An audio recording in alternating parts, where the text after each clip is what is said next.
Ven, es hora de adorarle. Ven, abre tu corazón a Él. Ven, ante su trono estamos. Ven, ante la majestad de Dios. Ven. Toda lengua confesará que Él es Dios. Las rodillas se doblarán y un tesoro eterno tendrás en Él si escoges su amor. Toda lengua confesará que Él es Dios. Las rodillas se doblarán y un tesoro eterno tendrás en Él si escoges su amor. Ven, es hora de adorarle. Ven, abre tu corazón a Él. Ven, ante su trono estamos. Ven, ante la majestad de Dios. Ven, toda lengua confesará que Él es Dios. Las rodillas se doblarán y un tesoro eterno tendrás en Él si escoges su amor. Díselo. Toda lengua confesará que Él es Dios. Las rodillas se doblarán y un tesoro eterno tendrás en Él si escoges su amor.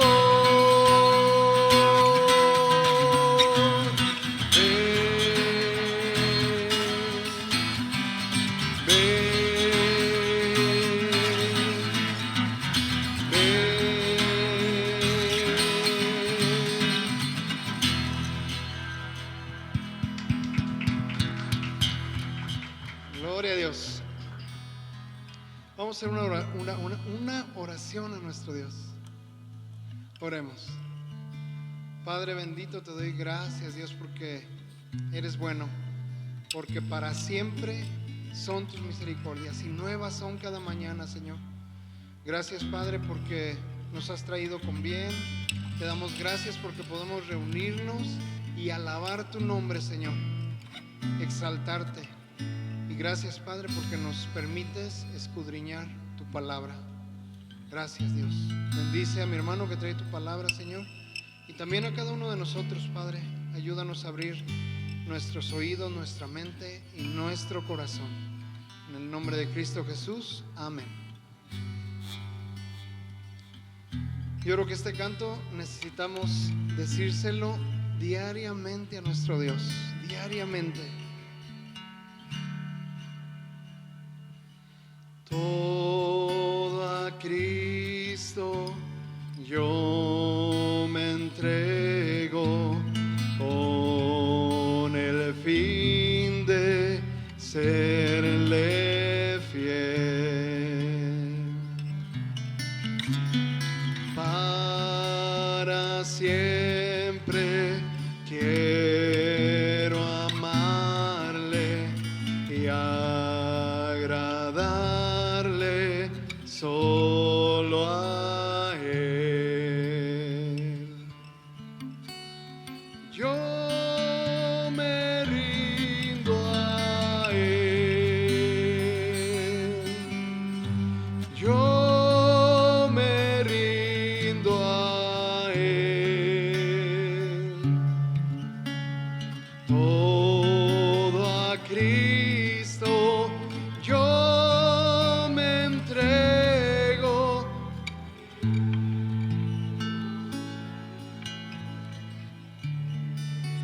Queremos serte fieles, Señor. Una vez más se lo decimos.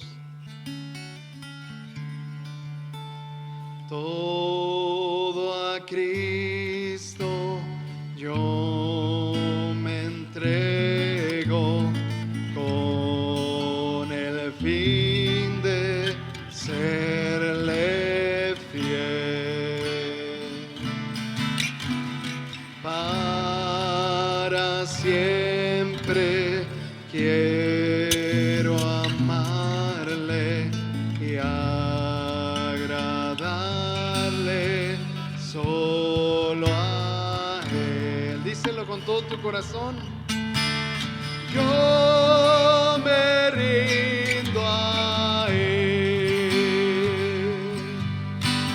Yo me rindo a Él.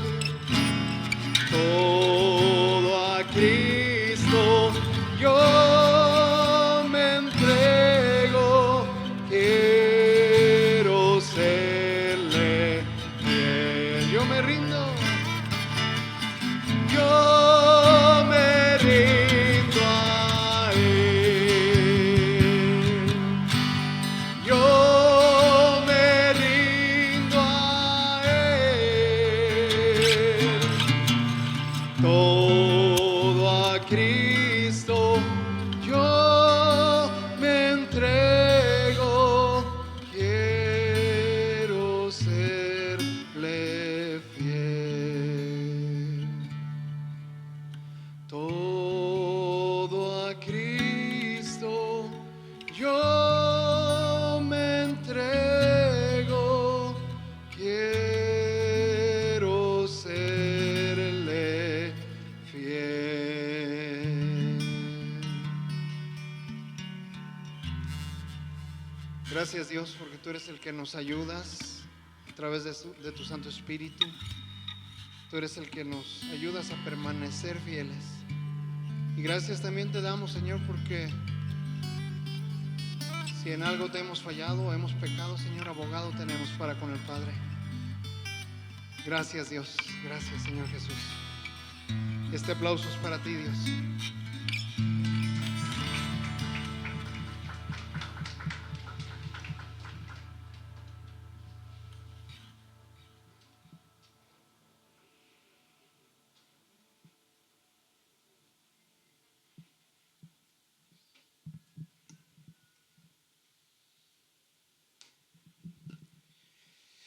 Dios les bendiga, puede tomar su lugar.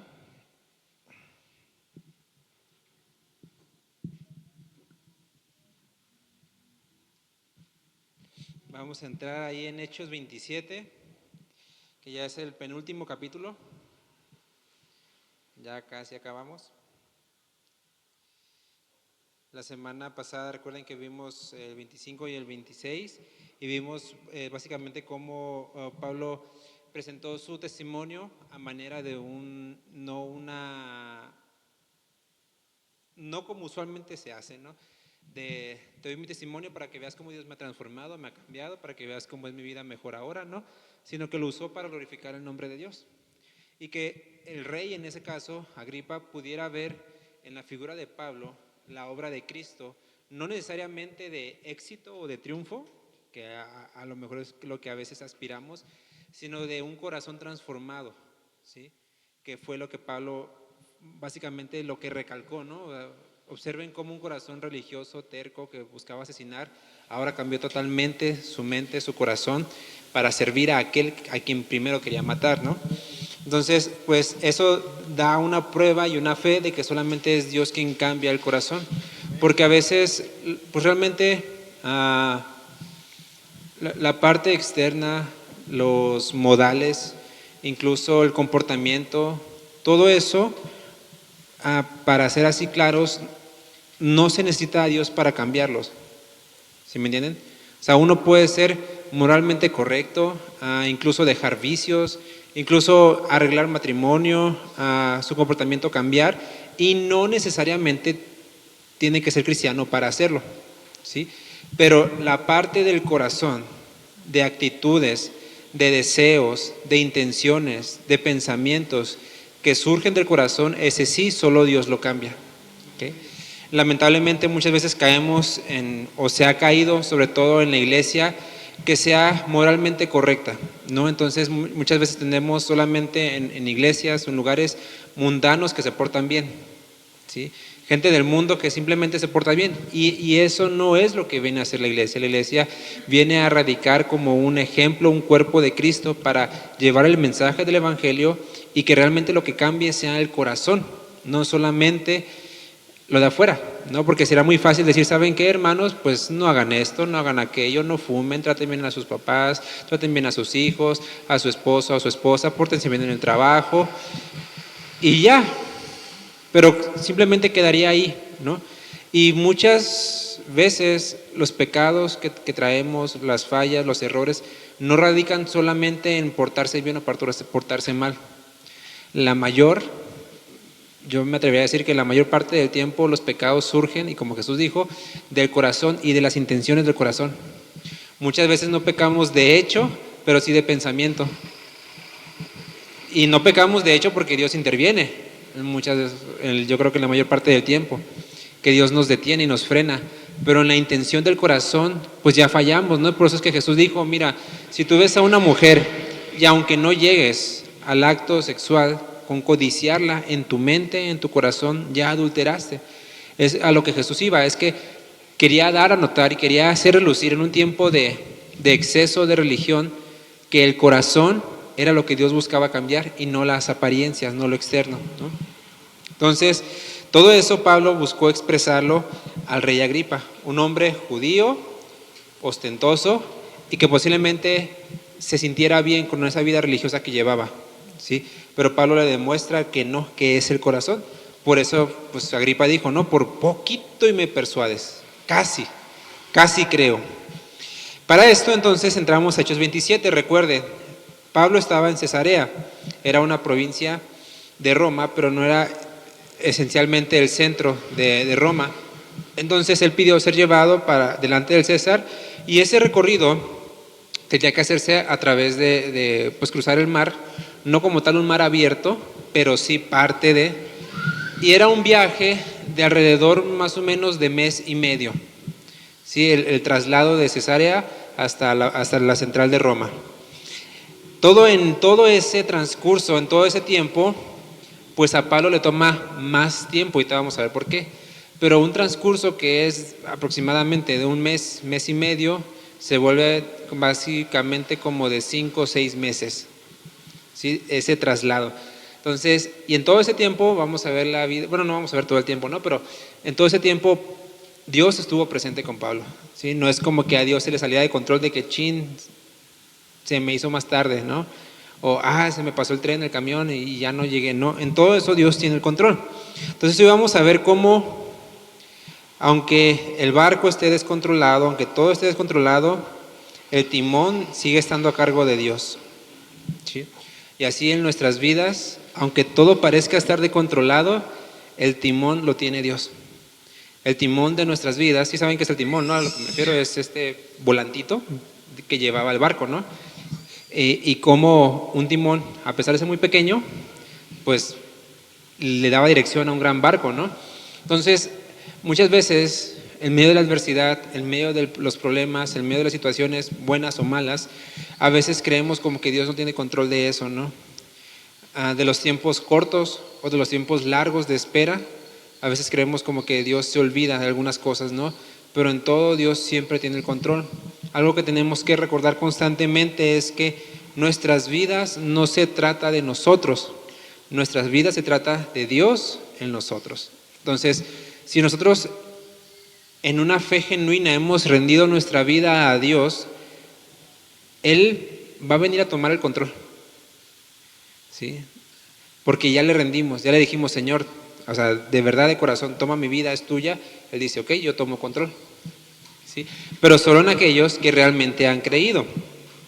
Entonces, ahora sí entramos a Hechos 27, versículo 1. Le repito, traiga su Biblia, abra su Biblia, porque leo muy rápido y para que no se pierda ahí el hilo de lo que estamos viendo, ¿no? Hechos 27, 1 dice: Cuando se decidió que habíamos de navegar para Italia, entregaron a Pablo y a algunos otros presos a un centurión llamado Julio, de la compañía Augusta. Aquí ya Lucas entra en primera persona, ¿ok? Vea que dice, se decidió que habíamos de navegar para Italia. ¿Era Lucas también el que iba a enfrentar juicio? ¿Era Lucas el que se iba a meter ahí? No, era Pablo. Pero Lucas, como hermano, como apoyo, como fiel siervo de Dios en la vida de Pablo, él dijo, yo también voy. Entonces, por eso dijo, se decidió que vamos. Es como si dijera a Pablo, oye, me mandaron a Roma y Lucas, yo voy. Sí, o sea, no es de que, puede que sí, puede que no, no, es de, pues Dios me mandó aquí y aquí estoy, ¿sí? En las buenas y en las malas.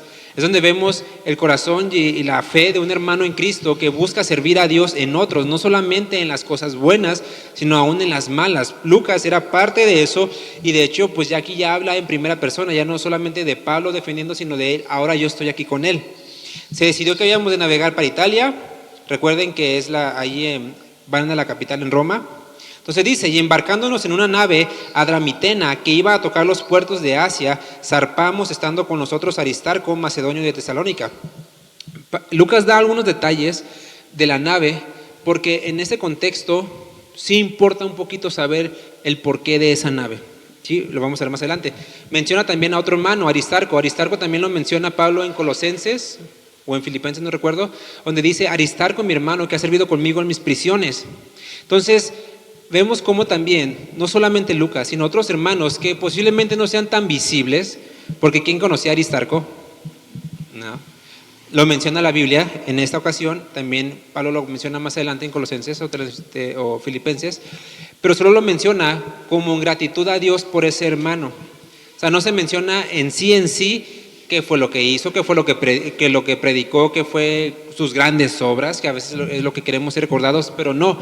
Pablo lo recordó por estar ahí con él, ¿sí? Por ser ese apoyo, por ser ese hermano.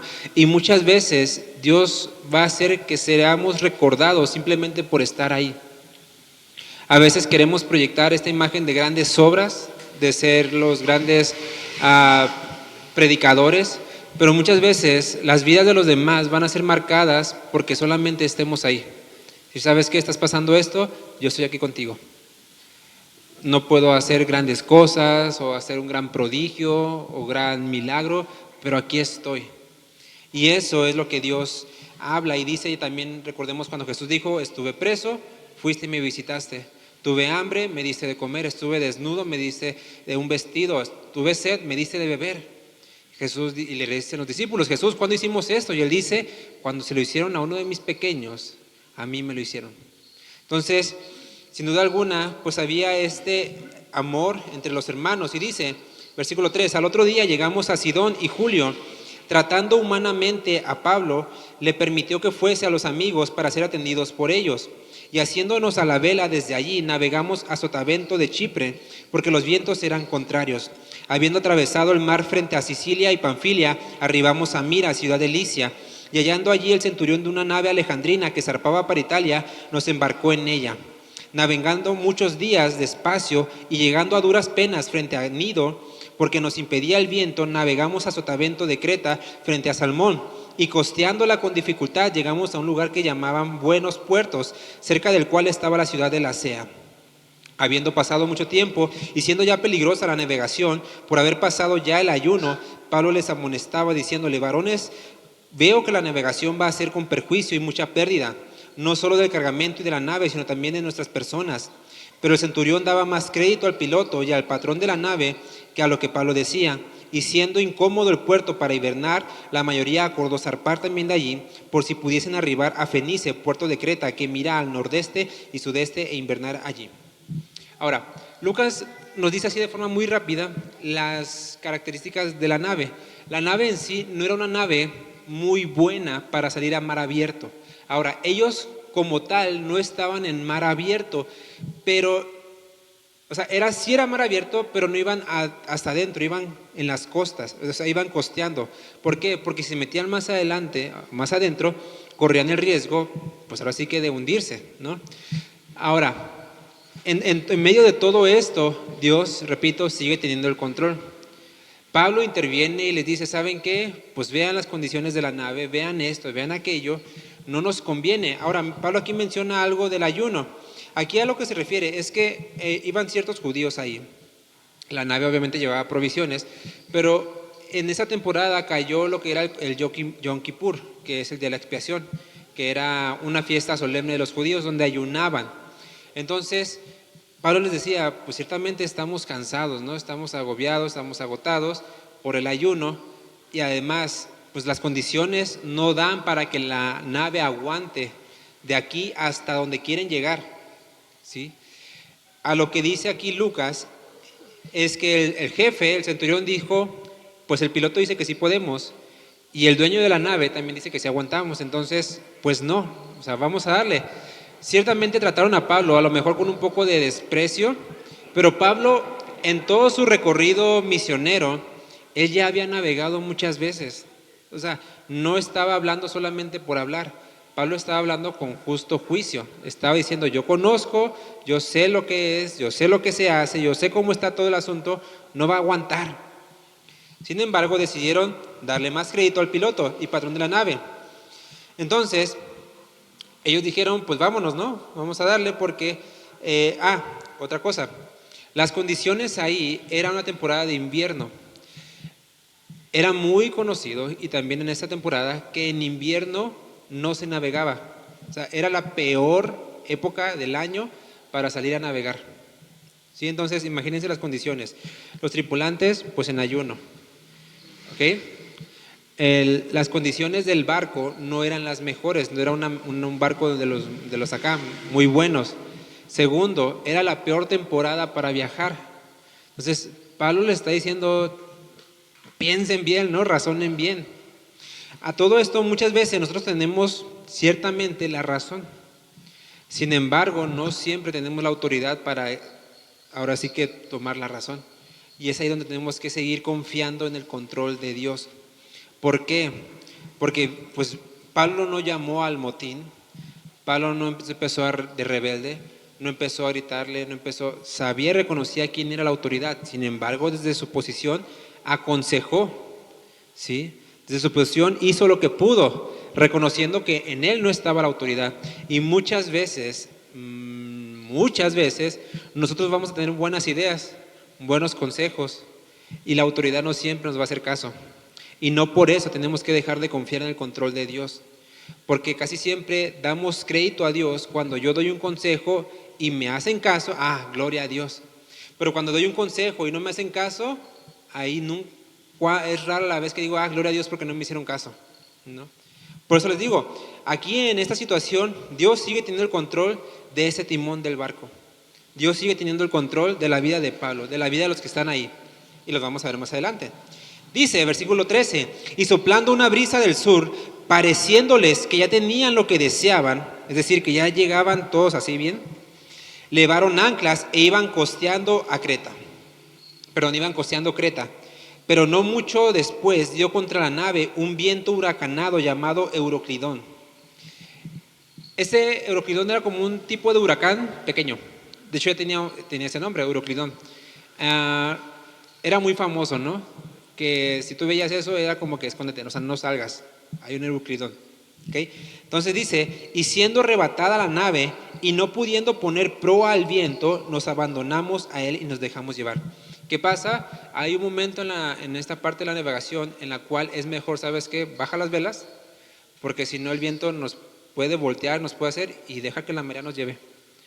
¿Por qué? Puedes correr el riesgo de que se te rompa el mástil o que se te rompa el timón.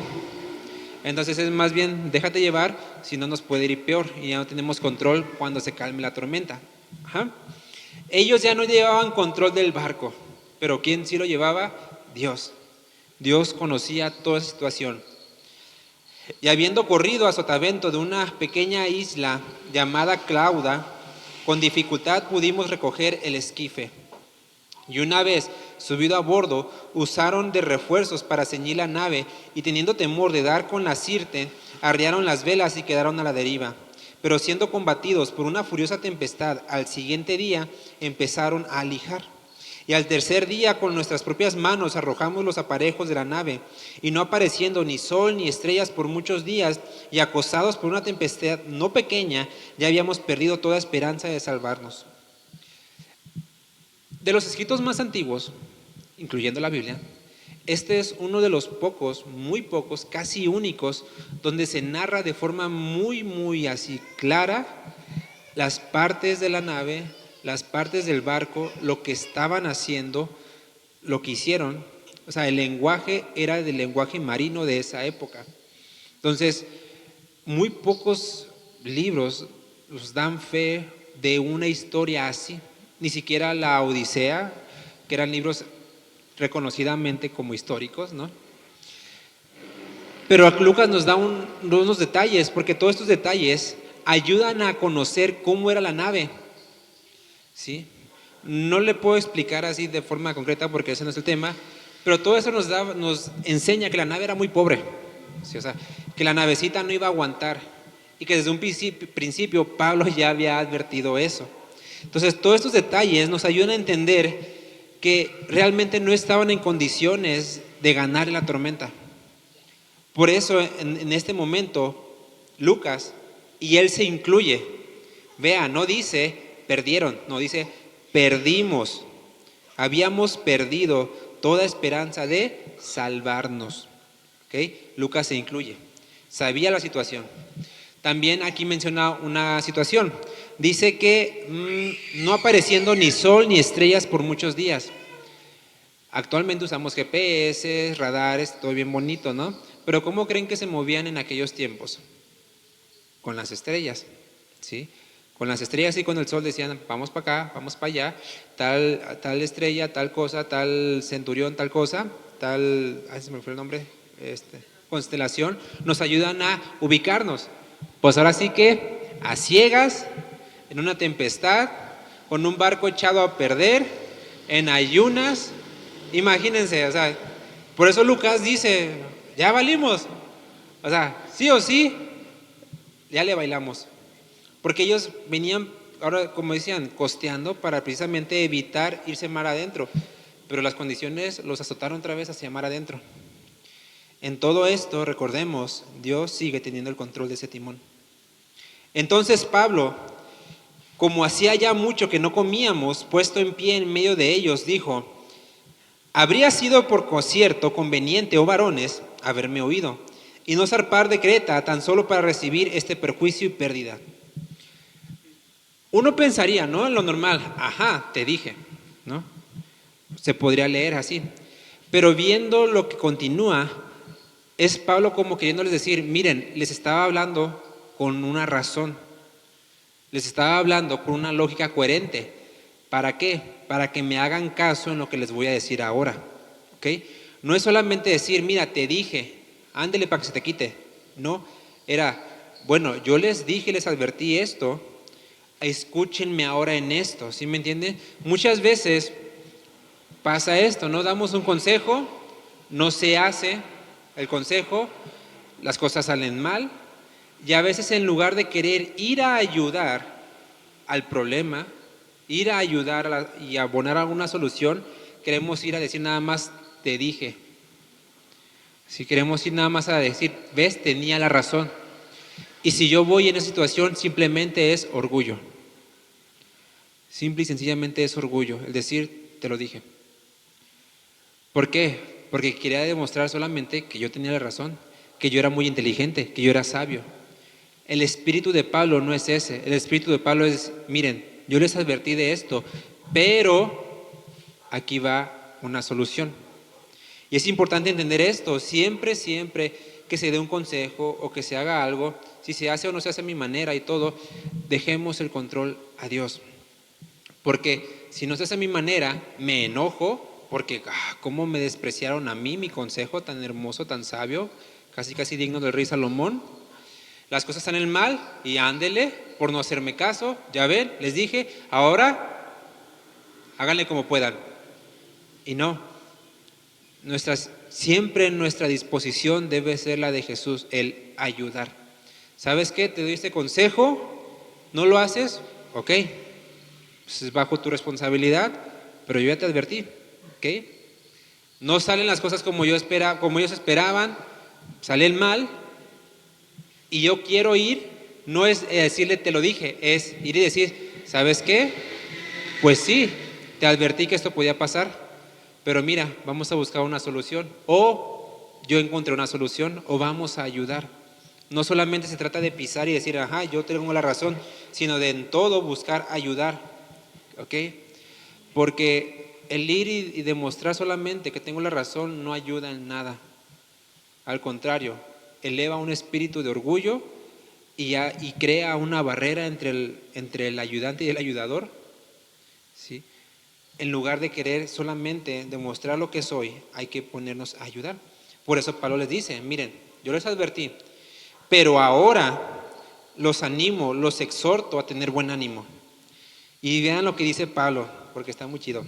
Pues no habrá ninguna pérdida de vida entre ustedes, sino solamente de la nave. Pablo les dice, ¿saben qué? No se van a morir, pero la nave, miren, es así, ya, denla por muerta. Porque esta noche ha estado conmigo el ángel de Dios, de quien soy y a quien sirvo. Pablo no es como esos grandes hombres que vemos de, tuve una revelación divina del Altísimo, el cual me escogió a mí como su amado, para yo decirles, no, él dice, miren, Dios me dijo esto, el ángel del Señor, porque yo soy de él y porque yo le sirvo. O sea, no es porque yo sea el más grande, el apóstol más chido, no, simple y sencillamente porque le sirvo. Y en esta confianza, él lo dice con toda claridad, nadie se va a morir. Les dice el versículo 24, diciendo, Pablo, no temas, es necesario que comparezcas ante César, y he aquí, Dios te ha concedido todos los que navegan contigo. Vea esta situación. Dios le está diciendo a Pablo, ¿sabes qué? Básicamente por ti es que ellos están vivos. No sé, no sabemos, la escritura no lo dice. Si Pablo cuando estaba hablando con el ángel pidió por los de la nave, si les dijo, Señor, sálvalos, porque Dios aquí lo que dice es, te los ha concedido, es decir, te ha complacido, te ha dado eso. ¿Sí me entienden? Seguramente y posiblemente Pablo pidió por ellos, intercedió por ellos, y Pablo, como que sí y no, les estaba diciendo, obviamente con un espíritu de humildad, están aquí y están a salvo porque yo estoy aquí.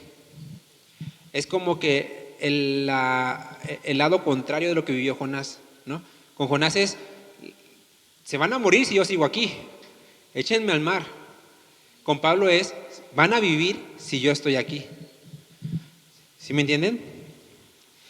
Por eso les dice, vean, o sea, Dios está aquí con nosotros, ninguno va a perecer, porque Dios tiene un plan conmigo. Yo tengo que sí o sí llegar a Roma. O sea, de eso no hay duda.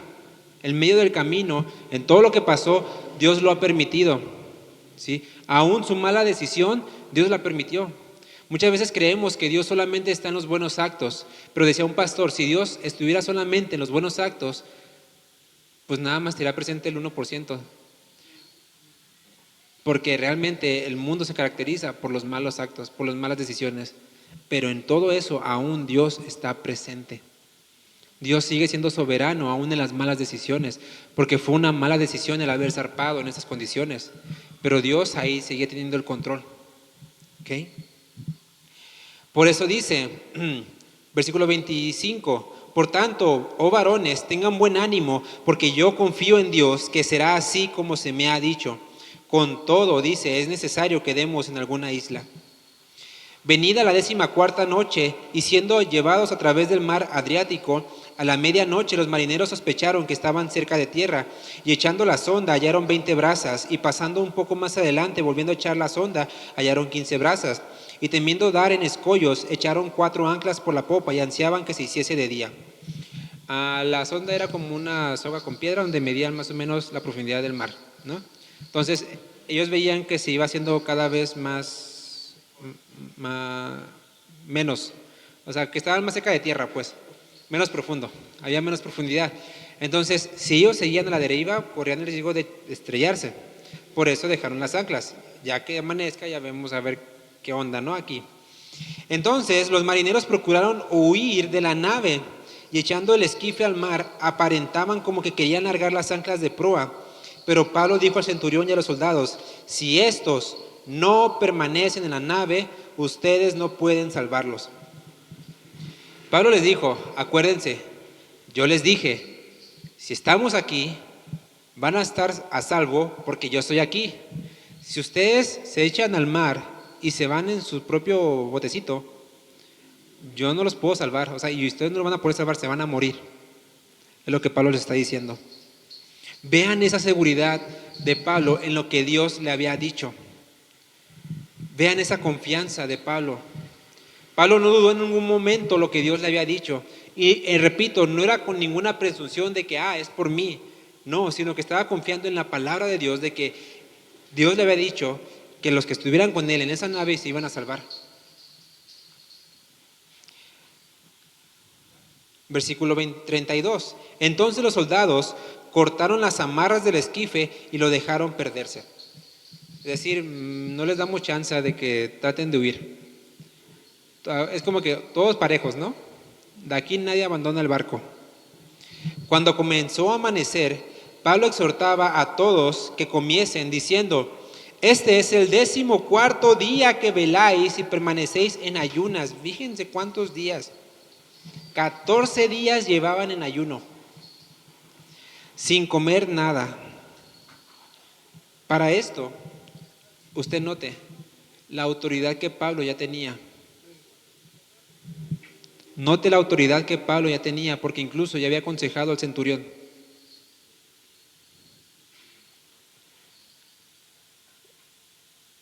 Es donde vemos que la sabiduría de Dios puede más que la sabiduría humana, y que donde hay un hombre de Dios, ahí va a haber sabiduría, y que pues de una u otra forma siempre el hombre de Dios se va a levantar.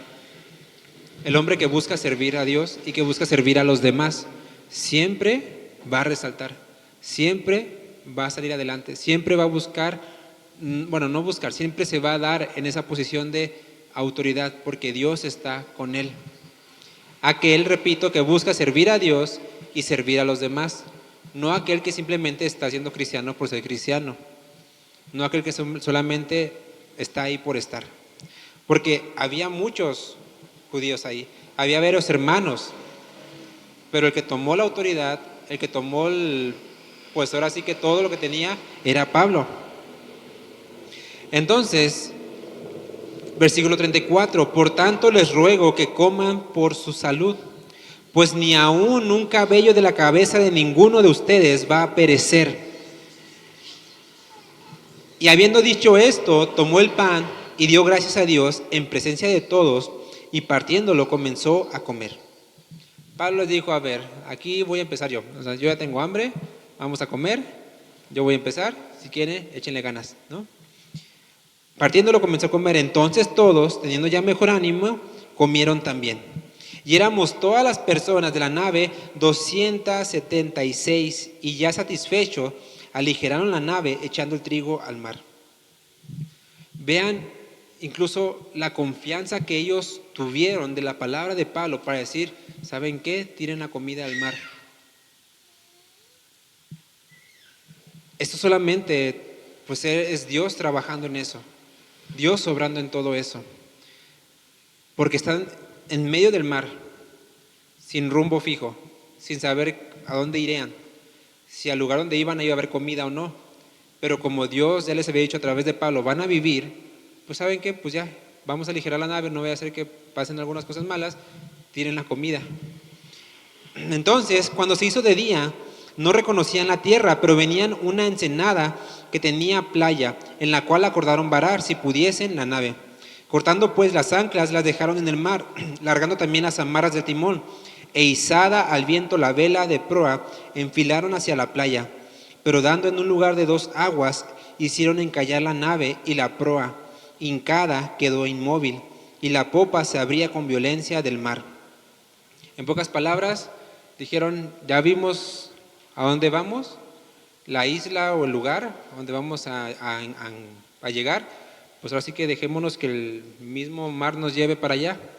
La forma en la que dice que se encalló la nave el mar estaba pegando en la parte de atrás, estaba pegando de tal forma que la estaba rompiendo. Es decir, ya no iban a poder salir de ahí. En esa nave estaba echada a perder ya. Entonces, aparte, cortaron las anclas, ya no tenían más anclas. Por eso dice, quedó inmóvil y la popa, era la popa, y la popa se abría con violencia. Es decir, el barco quedó destruido, quedó deshecho, que era lo que Pablo ya les había dicho. Ustedes se van a salvar, pero la nave de aquí no sale. Entonces los soldados acordaron matar a los presos para que ninguno se fugase nadando. ¿Por qué? Porque ya conocemos, ningún romano podía dejar libre a un preso, porque o era la vida del preso o era la vida del soldado. Por eso dijeron, ¿saben qué? Antes de que se nos fugue uno, pues a darle cuello a todos, porque aquí o vivimos nosotros o viven ellos. Entonces el centurión, queriendo salvar ¿a quién? A Pablo. Vea la gracia que Dios ya había concedido de Pablo para con el centurión, al punto de no solamente hacerle caso en los consejos, hacerle caso en lo que Pablo les estaba diciendo, sino que también procurando ya su vida. Es decir, como que este hombre es valioso, este hombre vale, y no nos conviene, por lo que ha pasado, quedarnos sin él, porque era darle cuello a todos o a ninguno. Entonces dice, por cuidar la vida de Pablo, dijo, les impidió este intento y mandó que los que pudiesen nadar se echasen los primeros y saliesen a la tierra, y los demás parte en tablas, parte en cosas de las naves, y así aconteció que todos se salvaron saliendo a tierra. Y ahí se cumplió lo que Pablo les había dicho, se van a salvar, así que con pedazos de la nave, pero se van a salvar. Entonces, aquí vemos, ya después vemos el siguiente capítulo, donde Pablo llega a la isla de Malta, y ahí es otra historia, que es parte de, pero aquí vemos cómo en todo esto, Dios nunca dejó sin control la situación. A pesar de que estaban en medio de la tormenta, de las que circunstancias no eran favorables, de que no le hicieron caso a los consejos de Pablo, Dios permaneció en control de todo. Es que el timón de ese barco no lo llevaban ni el piloto, ni el jefe, ni el centurión, ni siquiera Pablo llevaba el timón, lo llevaba Dios. Y Pablo sabía que ese timón estaba en las manos seguras de Dios. Por eso él confió en todo momento en lo que Dios había dicho. Claro, Pablo trató de advertir, Pablo trató de decir, cuidado, de ser prudente, porque la confianza en Dios no limita nuestra prudencia. Muchas veces queremos ser imprudentes en pro de una confianza en Dios, ¿no? Pero aquí vemos que Pablo quiso ser prudente, sin embargo, las circunstancias no dieron y fue. Él no se embarcó en una aventura sin sentido. Es decir, él no arriesgó su vida por gusto. Él fue llevado a arriesgar su vida, que es distinto. Muchas veces nosotros somos, pues sobre todo más en un espíritu joven, ¿no? Ya de viejitos se van haciendo un poquito más cautelosos.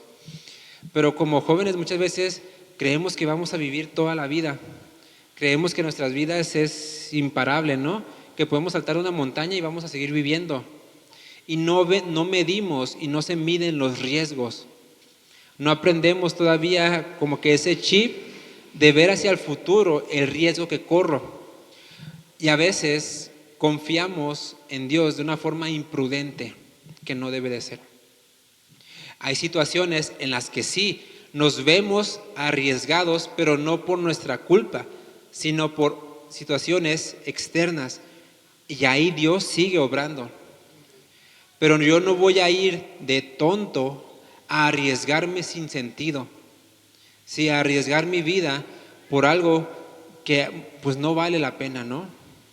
Vemos, por ejemplo, en los jóvenes, cuando andan en una moto, que andan haciendo ahí sus trucos y faramayas, y vemos como muchos pues no la cuentan, ¿no? Y entre ahí muchas veces gente también cristiana que hayan haciendo sus truquitos, porque no miden el riesgo. Esos son imprudencias. No es lo mismo que ser yo llevado a una situación peligrosa, pero por factores externos. Entonces Pablo nos está enseñando, y Dios nos enseña a través de la vida de Pablo, de que siempre hay que valorar la prudencia de todo. Siempre que hay que valorar la seguridad. Siempre hay que valorar todos los factores que están en contra para tomar una decisión. No voy a dejarme cegar solamente por la bandera de la fe, como comúnmente se suele predicar, ¿no? Muchas veces se da más énfasis en la fe que en la prudencia. Pero una cosa en Dios no cancela la otra. La fe en Dios no cancela la prudencia en Dios. Y tampoco la prudencia en Dios cancela la fe. Yo soy prudente en mis decisiones, en lo que hago, en lo que tomo, pero sigo confiando en Dios que Él va a obrar y que Él va a hacer. Y yo confío en Dios y deposito mi vida en Él y que Él tome control, pero aún así yo voy a ser prudente en las decisiones que yo tome. ¿Por qué? Porque la soberanía de Dios, el control de Dios, no nos exime de una responsabilidad de tomar decisiones. Dios es muy claro, tú, nosotros, tenemos la responsabilidad de tomar decisiones y Dios nos va a pedir cuentas de esas decisiones. Sin embargo, también sabemos que Dios es soberano y tiene control en todas las cosas. Yo no por eso voy a decir, si Dios quiere que viva, pues voy a vivir y me voy a tirar de aquí, que al cabo Dios está conmigo. Jesús le dijo al diablo, no vas a tentar al Señor tu Dios. Y eso está escrito. Pablo no buscó tentar a Dios, pero sí buscó confiar en Dios. Entonces, consideremos estas cosas, estas partes. Dios tiene el control de nuestras vidas, Él lleva el timón, pero también tenemos que considerar que en medio de todo eso somos responsables de las decisiones que tomemos. ¿Por qué? Pablo les dijo a los de ahí, coman, o sea, dejen ya el ayuno. Muchos pudieron haber dicho, a ver, pues coma o no, tú dijiste que me iba a salvar, ¿no? ¿Sí me entienden? Sin embargo, ahí, repito, está actuando también la prudencia de Pablo y la confianza en Dios. Dios nos va a salvar, pero yo no voy a andar de imprudente, sin fuerzas, sin ánimo, todo decaído, porque esta situación amerita fuerzas. Imagínense cómo iban a nadar, cómo se iban a arrojar al mar sin fuerzas, se iban a ahogar, ¿sí? Y repito, cuando combinamos la soberanía de Dios, el control de Dios, la gracia de Dios y una correcta y sana responsabilidad mía, es un proceso que se llama, se me fue el nombre, lo tenía aquí,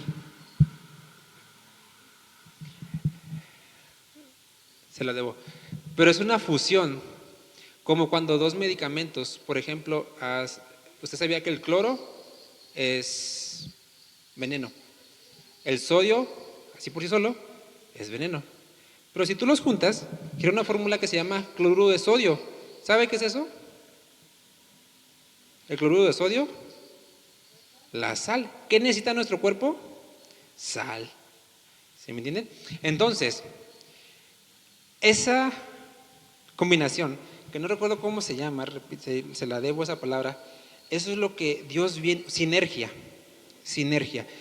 porque no es solamente fusionar o combinar, no, es una, pues ahora sí que una sinergia, una unión de energías, se vuelven una misma energía, y por eso dos aspectos que parecen contrarios y distantes, si Dios tiene el control de todo, pues no importa lo que yo decida, que al cabo Dios va a decidir, pero Dios también nos dice, ok, yo tengo control de todo, pero tú eres responsable de tus decisiones. No nos peleemos por quién tiene la razón. El punto es que cuando tomamos buenas decisiones bajo nuestra responsabilidad, confiando en Dios, y Dios obra con todo el control y con toda la confianza, se crea una sinergia donde vemos que todas las cosas, dice la Biblia en Romanos 8:28, ayudan para bien. Y estamos viendo cómo Dios, en medio de esta situación, sigue llevando el timón de nuestras vidas. Amén. Vamos a orar. Padre, te damos gracias por tu palabra y gracias porque a través de esta historia que tú has dejado escrita para nuestra enseñanza podemos ver y entender cómo tú tienes control de todas las cosas, Señor, y que ni la tormenta más grande o más pequeña, el barco más grande o más pequeño, nada sale de tu control, Dios. Y aún en medio de situaciones que nosotros no entendemos muchas veces, tú sigues llevando el control. Ayúdanos a que nuestras decisiones, a que nuestra responsabilidad, a que todo lo que somos confíe en ti, Dios, pero siempre andar en un camino correcto de prudencia, confiando y descansando en ti y en tus promesas, reconociendo que tú eres nuestro Dios, nuestro Señor, nuestro Padre, que ciertamente cuidas de nosotros, nos amas y has dado tu Hijo por nosotros, pero también nos has dado la responsabilidad de andar en la verdad, de caminar en la verdad, de ser prudentes y astutos, Señor. Ayúdanos a confiar en ti en todo momento y descansar que tú tienes el control de nuestro barco, Dios, y que nada sale fuera de tus manos. Te lo pedimos en el nombre de tu Hijo Jesús. Amén.